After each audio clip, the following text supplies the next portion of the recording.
Am I audible to everyone? A very good morning and welcome all of you to the daily news analysis for 27th of March 2025. I hope it is audible to everyone. So in today's news analysis, we are going to talk about the POCSO Act news story that is developing since last few days, ever since the Allahabad High Court judge made remarks that pulling the string off the pajama and holding a minor girl child by breast does not amount to rape under Protection of Children from Sexual Offences Act. This is we are going to see some more salient provisions of the POCSO Act insofar as protection to children is concerned. Apart from that, Honorable Finance Minister Nirmala Sitharaman may recount the developments in the banking sector of India in the light of the amendments to the Banking Regulation Act, RBI Act, SBI Act. So 5 acts have been amended. So we are going to talk about those acts and their salient provisions and the achievements of the government under PM Mudra scheme, Swanidhi scheme and various other schemes brought about by this government. So financial sector inclusion, the insurance penetration, what is the density of the banks. Today we are going to talk about these things under this news clipping. And today onwards I have added a new section from around the globe where we are going to study some important places in map that are likely to be asked in the UPSC preliminary examination. So what is happening in Sudan? Let me just check if the audio video is working fine.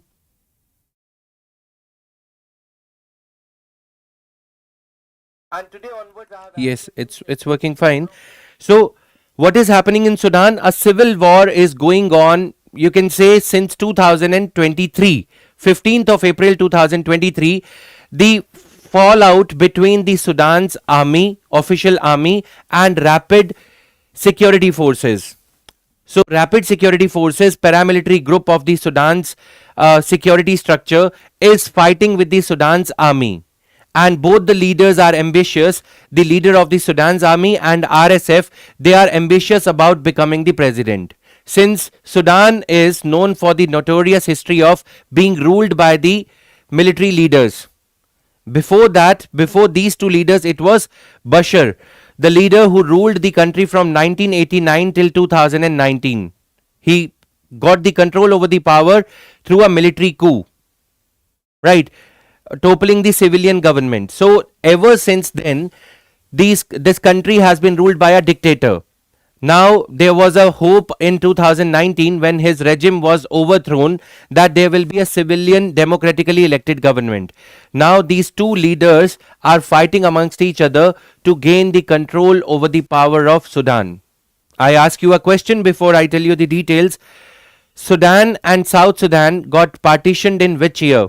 Okay, so what is the lake near, what is the lake into which from which the river Nile originates? Okay, what is the name of the important lake in Sudan? These are the map related questions. So asking these questions will help you gain some clarity, gain some knowledge of the map, which is quite important, especially when these type of civil wars are going on. Okay, talk about Sudan, Somalia, Yemen. Yemen also had asked a question that where is the airport located, which is the strategically important airport that is in the control of Houthi rebels. So today I ask you a question, what is the name of the important lake in Sudan which is related to river Nile? Okay, second question is, Sudan and South Sudan got partition in which year? They got divided in which year? Okay, now here this is the army leader and this is the rapid support forces leader. Both of them are fighting amongst each other to get the control of the president's position in Sudan.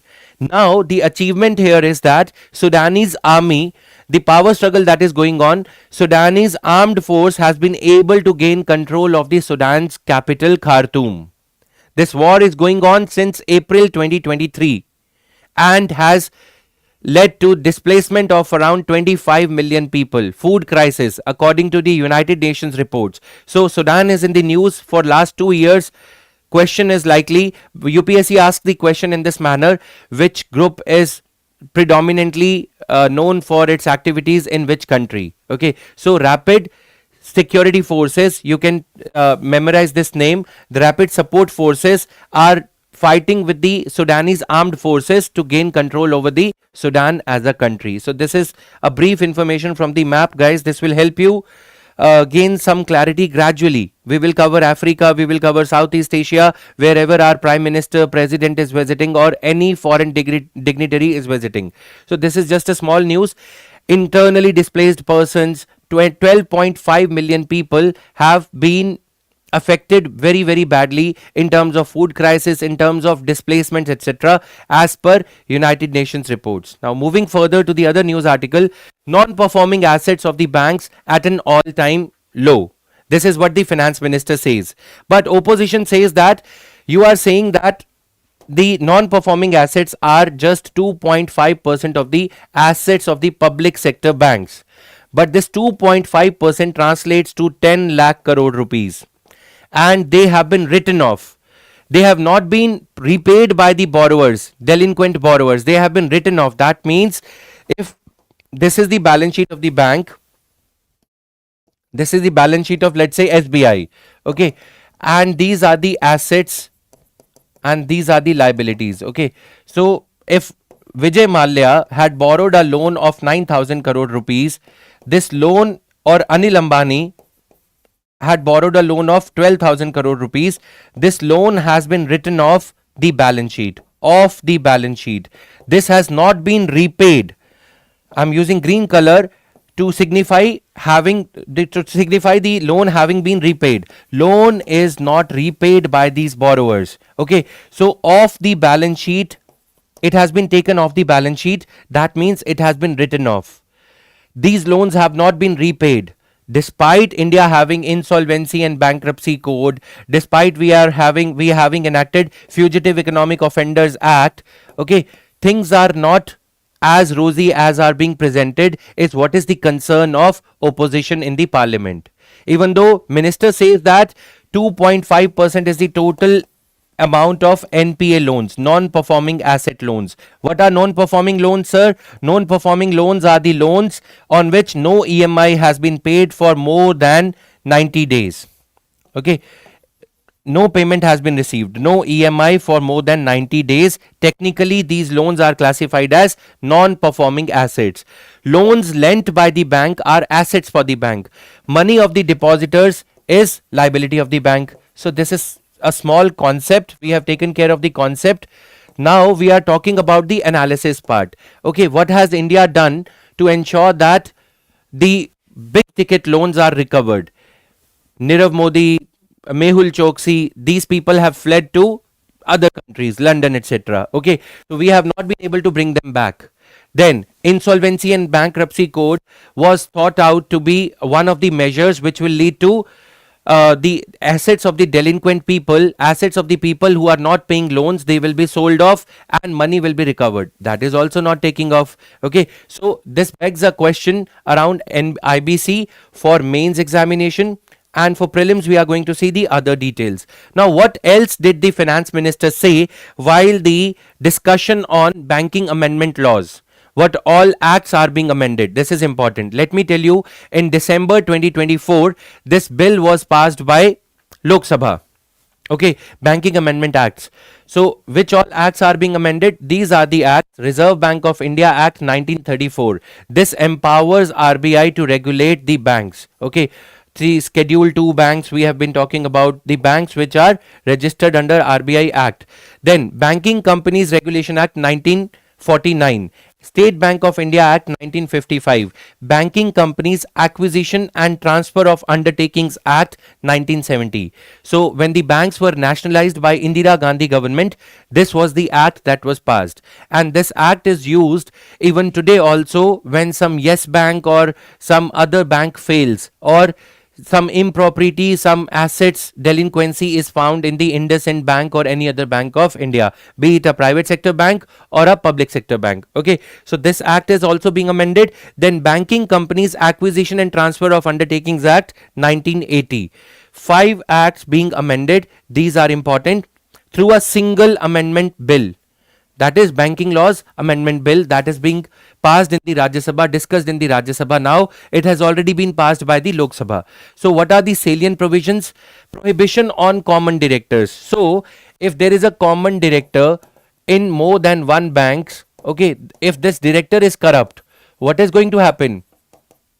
the very purpose of having the director of the bank will be defeated. Bank 1 and bank 2, he is fudging the accounts or he is siphoning off the money. Fraud कुछ चल रहा है, right? सो ये fraud का पैसा दोनों director अगर same है दोनों बैंक्स में या more than one banks, then what is going to happen? Siphoning of the money will be reflected in both the banks, bank 1, bank 2.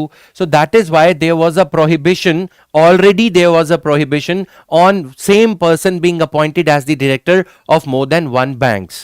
But since RBI also appoints the independent directors, because banks they collect public money, RBI independent directors are allowed to be the directors in more than one banks. Okay, so because he is the independent director working directly under the control of RBI, he might be an IAS officer, retired IAS officer. These directors did not have any kind of bandish, any kind of prohibition from serving as the director of more than one banks, SBI, PNB included, for example. Okay, now this exemption on being the director of more than one bank has been extended to the director of Central Cooperative Bank. So Central Cooperative Bank director can now be the director in State Cooperative Bank also. Okay, or some Punjab State Cooperative or Uttar Pradesh State Cooperative Bank. So this is one of the key measures taken in this banking laws amendment bill. Then exemption will apply where he is elected to the board of a state cooperative bank in which he is a member. So that means he might not be directly nominated, but if the State Cooperative Bank of Uttar Pradesh elects the director of the Central Cooperative Bank as the member, as the director, then he can be the director in both the banks. So this is the exemption. Now second part, remuneration of auditors. Banks' balance sheets are audited by very expensive auditors who are certified chartered accountants or who are company secretaries having due qualification. Now in the era of private sector, these auditors, they charge a hefty fee. But there was a limit in the previous acts, Banking Companies Regulation Act, etc., which prohibited the banks from paying exorbitant amount of fees to the auditors. The fee was regulated by RBI. Now these amendment bills have relieved the banks that banks can now pay the fee, auditor's fee remuneration as per the market rate. The bill empowers the banks to decide the auditor's charges, auditor's remuneration on their own. Another thing, nomination. When you open a bank account, you can nominate only one person. Okay, for example, if your account is being opened, more likely your father is the nominee. In case, God forbid, anything happens to the person, anything happens to the account holder, the nominee will get all the money lying in the bank account. Now, earlier there was only one nominee. Now there can be 4 nominees. That means these nominees can be appointed either successively or simultaneously. That means 25% of money will go to one nominee, nominee A, nominee B, nominee C, nominee D. This proportion can be decided by the bank account holder as to how much money will be given to which nominee in case something happens to the bank account holder. Suppose there is a person, Rakesh, in his account 1 crore rupees are lying. Okay, so he can have 4 nominees, his family members, his relatives, etc. He says nominee A will get 15% of the money, nominee B will get 25%, nominee C will get 25%, then remaining 35% will go to nominee D. Alright, so this is how the nominees now can be 4 nominees. These are the steps taken by the government to ensure that the money lying in the bank account is claimed by the people to whom the bank account belongs or their nominees in case of their death or some other eventuality in their lives. So these are the salient provisions. There are around 10 changes. I will share the remaining changes on the Telegram channel. You can find them after the DNA ends. Okay. So opposition's criticism. Even though government has been flaunting its achievements, government has been highly pompous, finance minister has recounted these achievements. What are the achievements according to her? She says that bank NPAs have come down to just 2.5%. But opposition is not happy. Opposition says that you haven't done anything with regard to the 12 non-performing biggest accounts of the public sector banks, including that of Anil Ambani, Reliance, Anil Ambani Group. Okay, then then she says that the public sector banks have earned a profit of rupees 1.41 lakh crore rupees in the last 1 year. Okay, previous financial year 2024-2025. So this is a good achievement though. But another thing, PM Swanidhi scheme, 68 lakh street vendors. The scheme for giving them soft loans on lesser terms and conditions has benefited around 68 lakh street vendors. Then on PM Mudra scheme for giving soft loans up to 20 lakh rupees to people belonging to SC/ST community, the small enterprises. Okay, so this 50 crore loans have been sanctioned under the PM Mudra scheme. What are we supposed to do with it, guys? We are supposed to revise all these schemes that have been highlighted by the finance minister, by the government, and this information is authentic. While writing any answer in the mains examination on these schemes, you can use the data provided by the minister on the floor of the Lok Sabha.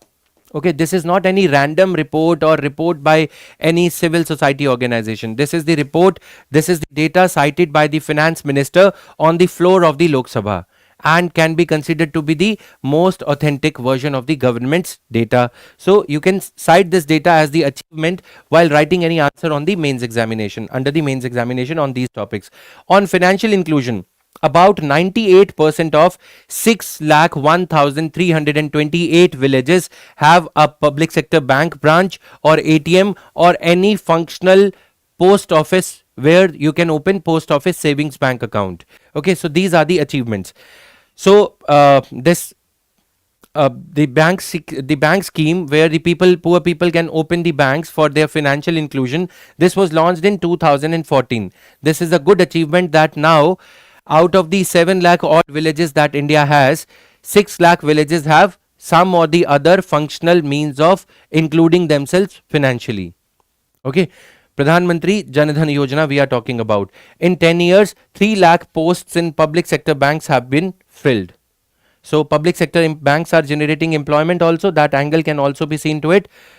Now, what are the opposition's concerns? Opposition says that these bills are not taking into account the fear of cyber security threats.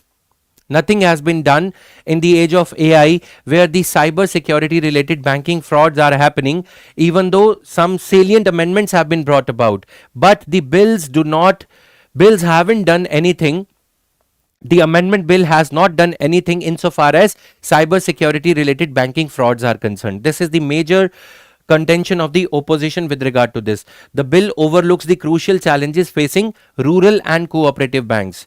Now you must be knowing what are they trying to say is, today all the banks are connected to the internet banking core. Okay, whether you are using internet banking facility or you are using the ATM booth, the money being withdrawn is electronically ledgered, is electronically fed into the server of the bank, from where to which all the bank branches, all the bank ATMs are connected. Okay, so this is the penetration of the internet banking.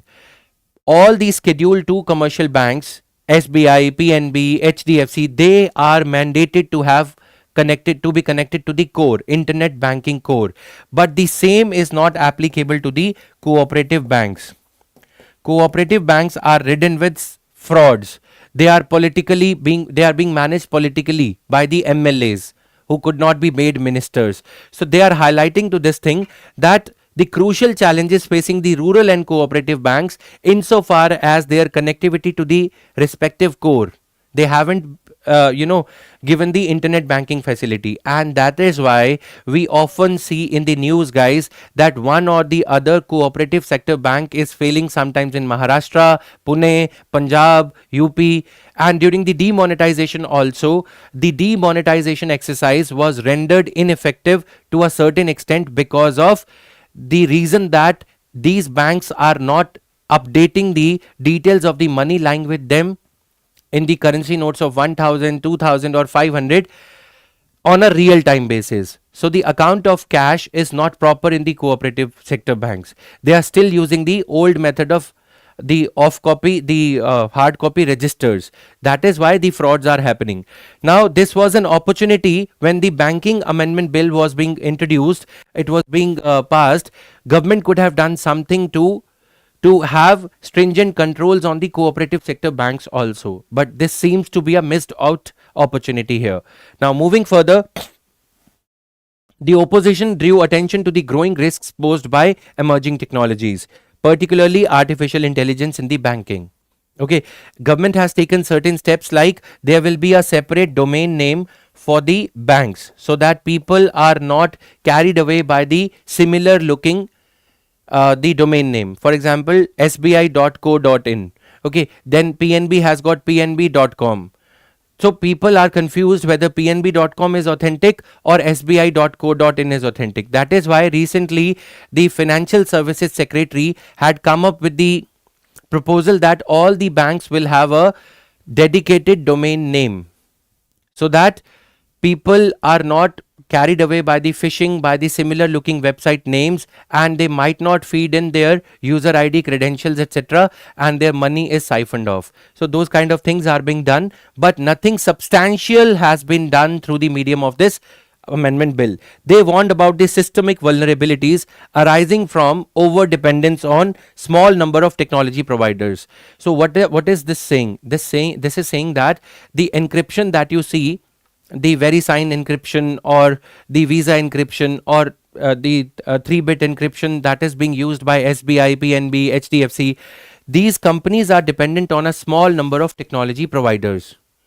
Okay, these technology providers, over dependence is there, and they are charging a exorbitant sum from the public sector banks. 50 lakh rupees is the fee of a cyber security expert that is being paid per month to the cyber security expert. We are not talking about the VeriSign encryption, the encryption technology. We are just talking about the salary of a cyber security expert being appointed by SBI or the likes like PNB, etc. So the over dependence was also highlighted in the debate in the Lok Sabha, when in the Rajya Sabha, when this bill is being discussed in the Rajya Sabha. Now moving further, Supreme Court states High Court's inhuman remarks on the rape attempt. So this is a developing story. Every day we are seeing one or the other aspect of it.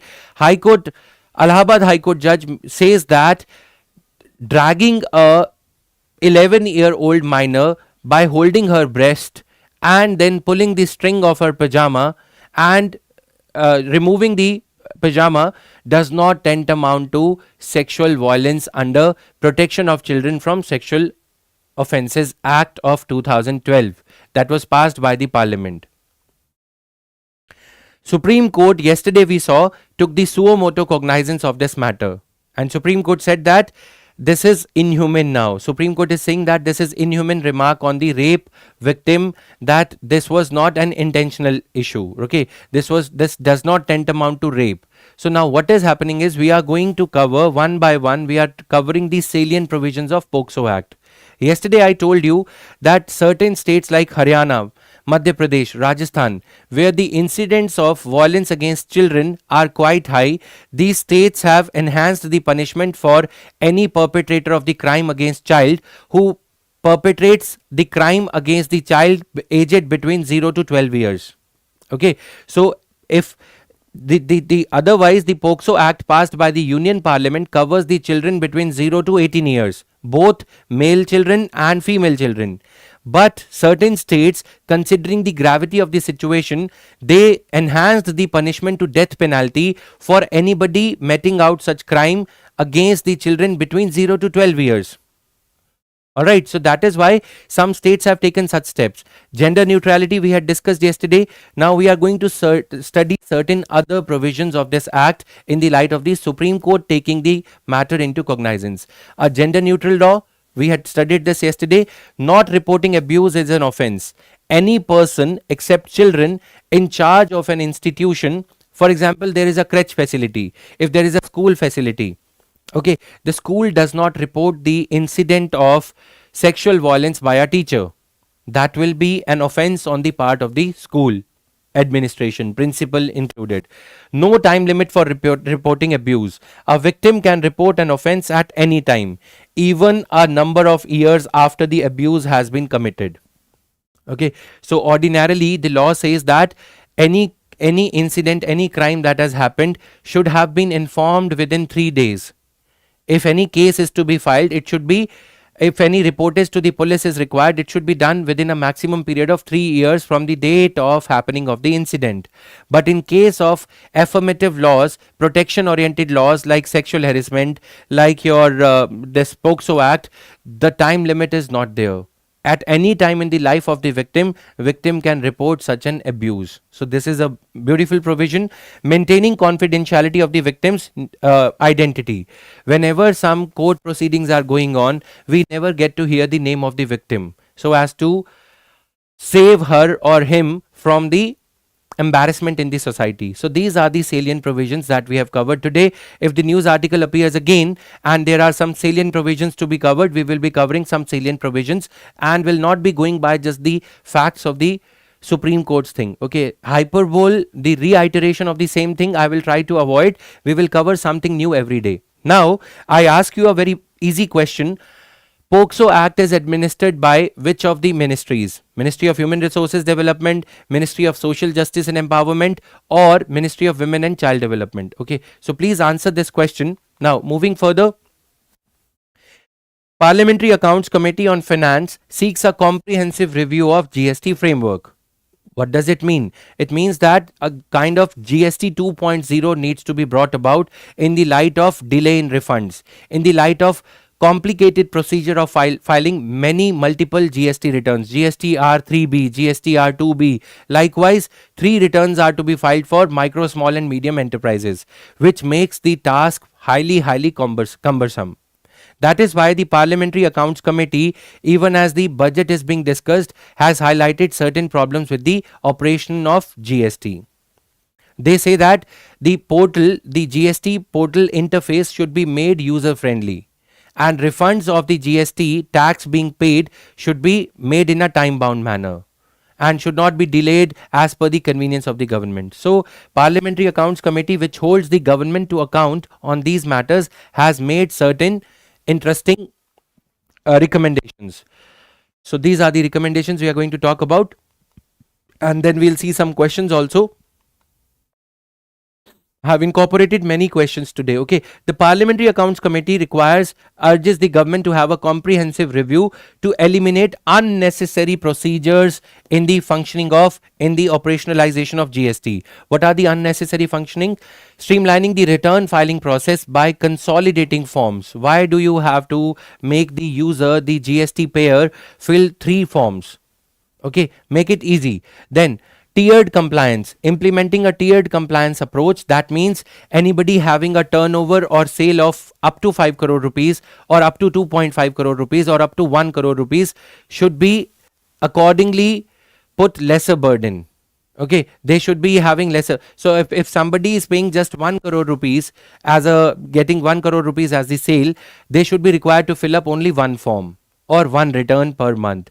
If anybody is having sale up to 2.5 crore rupees, so like we have income tax tiers, there should be tiers within the GST as well, so that the burden of compliance on the smaller enterprises is less than the burden of compliance on the medium enterprises.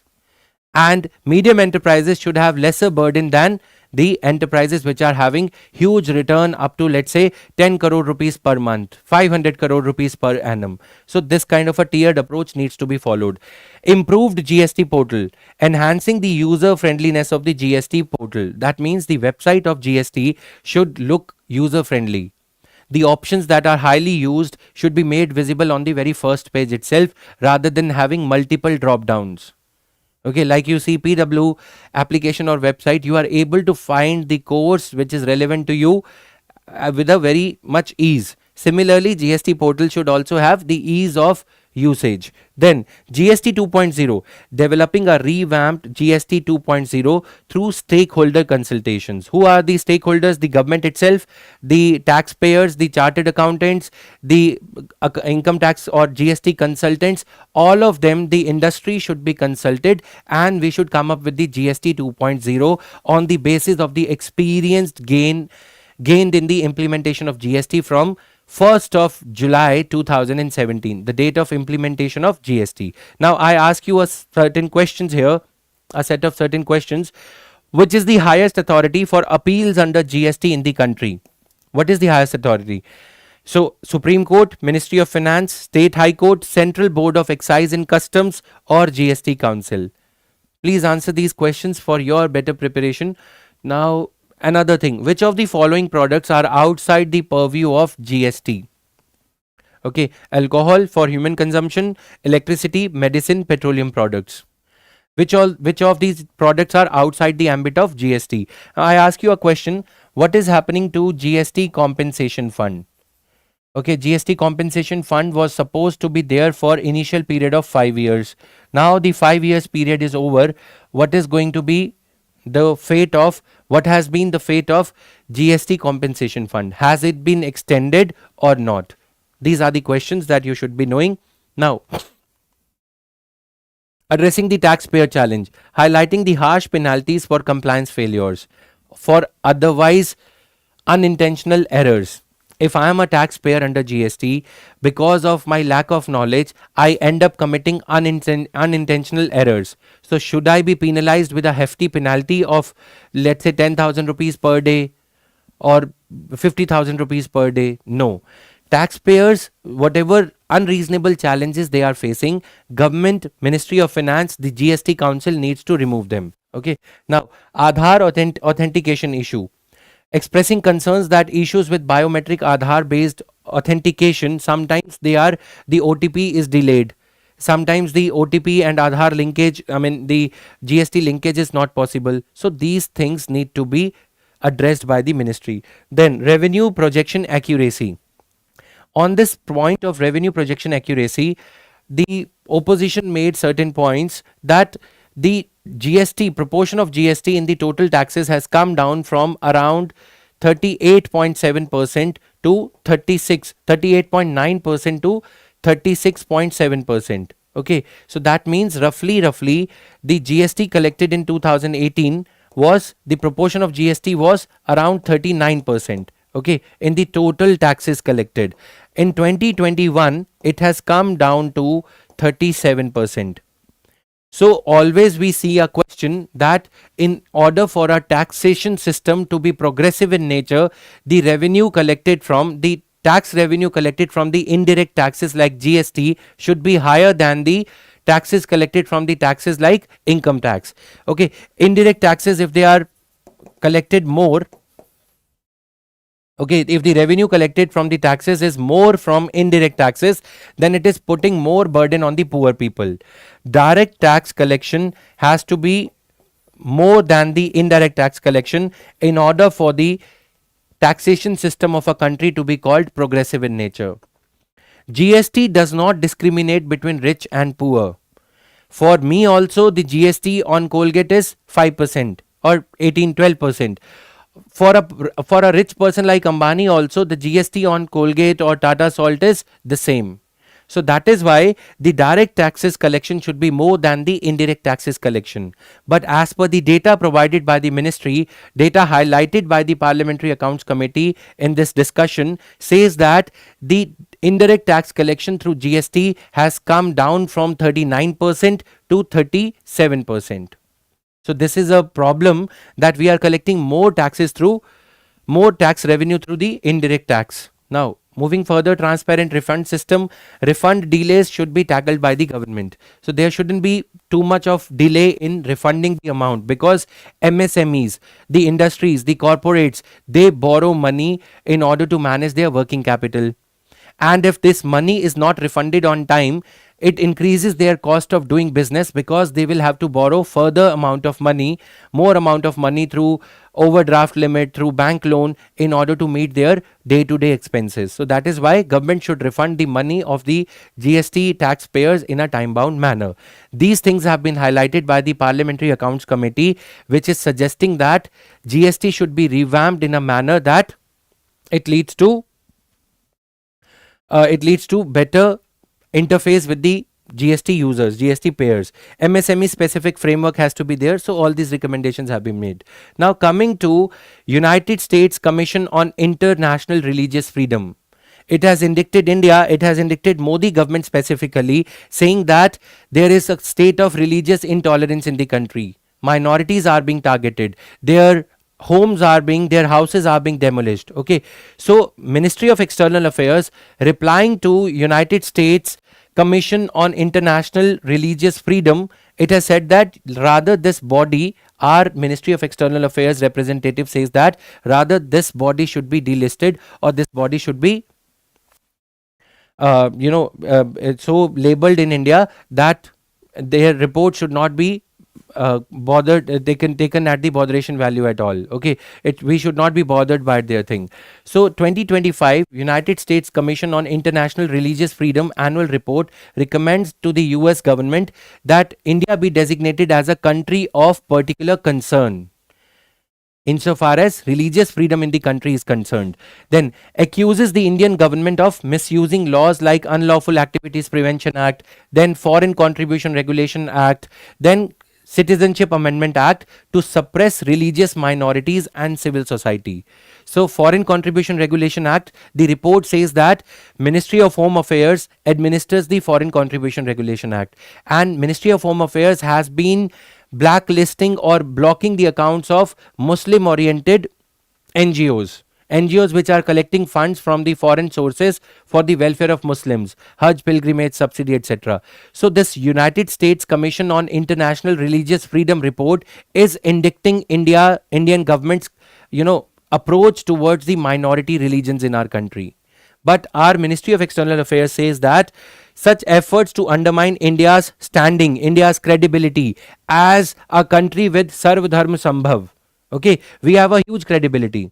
PDF can be downloaded from the Telegram channel, the link of which is given in the description box of this video.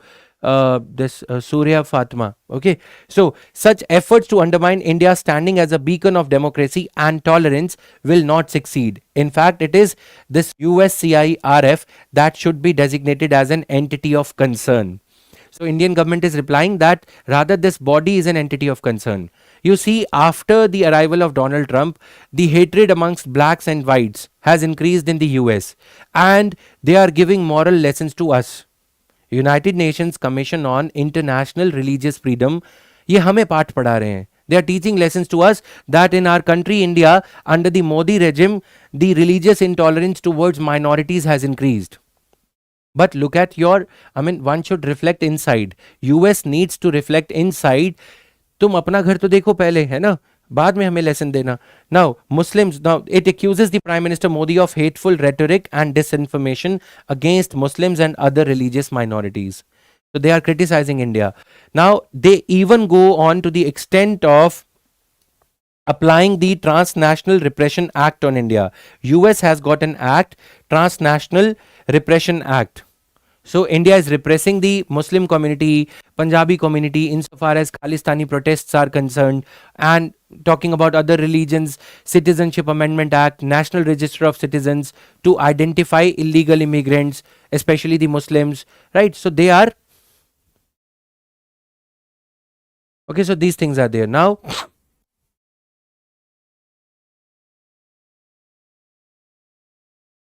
now coming here, requests the application of this thing and seeks a review of the sale of MQ-9B Predator drones. US is supplying the MQ-9B drones to India. This USCIRF is saying that India needs to, India should not be supplied with this MQ drones, Predator drones. MQ-9 Predator drones should not be supplied to India because they might be used against religious minorities. Okay, so this was the context. See, storyteller, you might be having some objections with my way of doing the analysis, etc. Okay, yes, beacon of democracy, tolerance, etc. Since we are preparing for the government exam, we have to toe the official line only. All right, and there are many good things to India. We can criticize anybody, anyone for anything, but you have to have a fair review of what the government is doing. All right, now moving further. Release Samagra Shiksha dues to the states. Now I ask you a question. What is the funding pattern of Samagra Shiksha Abhiyan? How much money is being contributed by the central government and how much money is to be paid by the state governments? Now coming to this thing, Parliamentary Accounts Committee on Education has asked the government to not to victimize the states of Tamil Nadu, Kerala, West Bengal insofar as the release of Samagra Shiksha Abhiyan funds is concerned. So what is the contention? What is the issue here? The issue is Tamil Nadu Chief Minister M.K. Stalin has been asking the government to release around 1600 crore rupees that are due towards Tamil Nadu. Tamil Nadu has not been able to pay the salaries of the teachers, the administrative expenses owing to the implementation of Samagra Shiksha Abhiyan, which is a part of the overall implementation of right to education. But central government has not been releasing the funds for the want of signing of an MOU. Memorandum of Understanding has not been signed by the Tamil Nadu government, which requires Tamil Nadu government to adopt the provisions of National Policy on Education 2020, which mandates the states like Tamil Nadu to adopt 3 languages: Hindi, English and the vernacular language, and the Tamil language of the Tamil people. Tamil Nadu is not ready to adopt Hindi as the language of instruction in the schools. Central government has made this as one of the conditions that in case the state wants the Samagra Shiksha funds, state is required to teach Hindi also as a medium of instruction in the schools which are availing of Samagra Shiksha funding. But Tamil Nadu has not signed the MOU. West Bengal, another opposition ruled, has also not signed the MOU. Same is the case with Kerala. So that is why these states are not being paid total amount of around 4,000 rupees that is due to them from the central government, as per the funding promised by the central government. Now these states want that the Parliamentary Accounts Committee is indicting the government and saying that Ministry of Education should resolve the differences with the West Bengal, Kerala and Tamil Nadu amicably, rather than creating fuss around it. Okay. And another important point that is important for the preliminary exam also is that can the policy diktat, can the policy provisions be held to be above the provisions of the Act? What am I trying to say? Please understand, the Parliamentary Accounts Committee, Parliamentary Standing Committee says that RTE is an act of the Parliament and National Education Policy is a policy. National Education Policy has a policy of 3 languages, okay, which is not being implemented, not being accepted by the states. Whereas right to education is a law and Samagra Shiksha Abhiyan, okay, Samagra Shiksha Abhiyan is a part of the RTE, implementation of Right to Education Act. So can the government obfuscate, can the government suffocate the implementation of the Act for the want of implementation of the provisions of the policy? Policy is not statutory requirement. Act is a statutory requirement. So Parliamentary Accounts Committee is highlighting a technicality which is important for preliminary exam as well, that the provisions of the Act should not be held to be subservient to the provisions of the policy. Okay, Act is to be held above.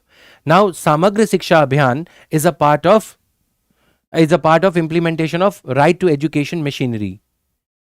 NEP is a policy which requires the instructions to be medium of instruction to include 3 languages, including Hindi, which some of the southern states are not acceptable to or not amenable to, right? So can this thing be upheld? This is the point here. Answer is yes.